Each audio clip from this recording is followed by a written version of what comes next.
Hello guys, welcome to Sumanth talks. అయితే first match చూసి ఇంత స్కోర్ కొట్టేశారు. సో ఈ సీజన్ కూడా అల్లాడిస్తారు, ఖచ్చితంగా టేబుల్ టాప్లో ఉంటారు ఇంకా ప్రతి మ్యాచ్ కూడా అని అనుకున్నారు. బట్ ఏమైందో ఏమో తెలియదు కానీ సన్ రైజర్స్ పరిస్థితి మాత్రం చాలా ఘోరంగా తయారైంది.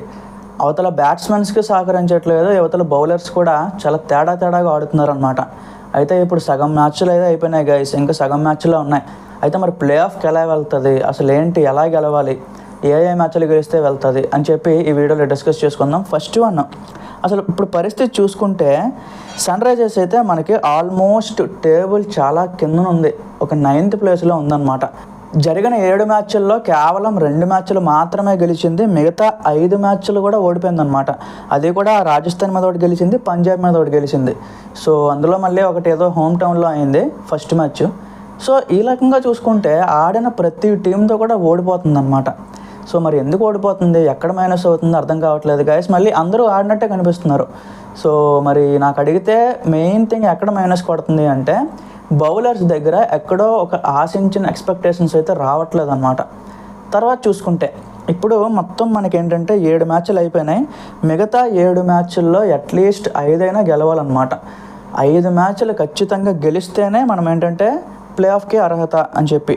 అయితే మిగిలిన 7 మ్యాచ్లు ఎవరెవరితో ఉన్నాయో చూసుకుంటే ముంబైతో ఉంది, అలాగే దాంతోపాటు చెన్నైతో, గుజరాత్, ఢిల్లీ, కేకేఆర్, అలాగే ఆర్సీబీ, లక్నో.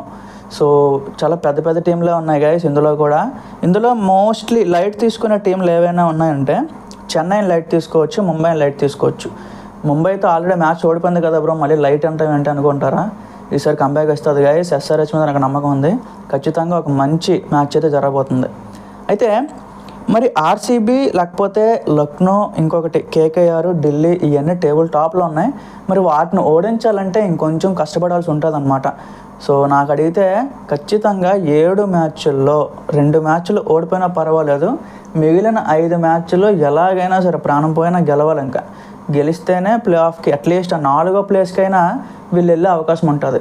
సో మరి వీళ్ళు వెళ్ళాలంటే రిమైనింగ్ టీంల పరిస్థితి కూడా అలానే ఉంది. రిమైనింగ్ టీంలు ఏదో సరదాగా వెళ్ళిపోతాయి అనుకోవడానికి లేదు. సో ఆటి పరిస్థితి కూడా అలానే ఉంది కాబట్టి సన్ రైజర్స్ని వెనక్కి తొక్కి అవి ముందుకెళ్ళాలని చూస్తాయి. సో సన్ రైజర్స్ ప్లాన్ లేకపోతే సన్ రైజర్స్ కెప్టెన్సీ మన ప్యాట్ కమిన్స్ మరి ఖచ్చితంగా ఒక కొత్త ఆలోచనతో రావాలి, లేకపోతే మళ్ళీ వెనక్కి వెళ్ళే అవకాశం ఉంటుంది అనమాట. చెన్నై ఆల్మోస్ట్ ఇంక వెనక్కి వెళ్ళిపోయింది.